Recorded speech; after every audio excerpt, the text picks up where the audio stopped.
Энэхүү жил болгон татварын ерхий газраас зохион байгуулдаг татвар төлөгчдийн өдрийн нээлтийн үйл ажиллагаанд нийслэлийн 9 дүргийн татварын газрынхан ирснээс гадна соёл урлагийн томоохон төлөөллүүд хүрэлцэн ирж нийт татвар төлөгчдөө баярын мэндчилгээ дэвшүүлсэн юм а.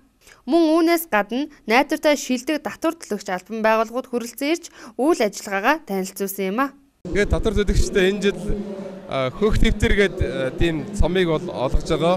За энэ бол бүр Чингис хааны үеэс олгож ирсэн ийм одоо татвараа сайн төлдөг татварынхаа дээр улстай алба учраа тийм сайн татвар төлдөг ийм газрууд өгдөг байсан тийм хүндэтгтийн Татварын ерхий газраас жил болгоны энэ өдрүүдэд нийт татвар төлөгч байгууллагууд болон ард иргэд рүүгээ хандсан олон ажлыг зохион байгуулдаг юм а. Энэ жилийн хувьд шилдэг найдвартай татвар төлөгч 90 аж ахуй нэгжийг шалгаруулан татварын ерхий газрын томоохон шагналд тооцогддог хөх дэвтрийг өгч байгаа юм а. Тухайлбал Эрдэнэт үйлдвэр болон өөрийн холбооны Skytel компаниуд шилдэг татвар төлөгчдийн тоонд багтсан байна.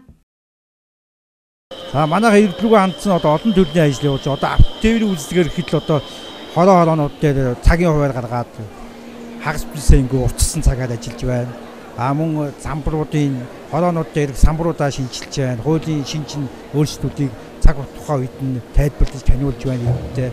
Тэгээ үйлдвэрийн хөнгөлж хөдөлгөөний материалыг ажиллагаар ойртуулах үүднээс хороо-хороонууд дээр бас таарах материалуудыг байршуулаад явуулж байгаа ба. Манай улсын татвар төлөгч иргэдийн тоо жил ирэх тусам нэмэгдэж байгаа тул цаашдаа татварын ерхий газраас энэхүү татвар төлөгчдийн өдрөө илүү өргөн хүрээтэй тэмдэглэн өнгөрүүлж ард иргэд рүүгээ чиглэсэн олон ажлыг зохион байгуулахаар болсон байна. Энэхүү өдрийг зохион байгуулснаар иргэд татварын ерхий газар болон улсад өгдөг татварынхаа талаар илүү их мэдээлэлтэй болж чаддаг байна. Энэ татварын ерхий газар 2000 оноос эхлэн өнөөдрийн хүртэл энэ үйл ажиллагаагаа тасралтгүй явуулсан байна.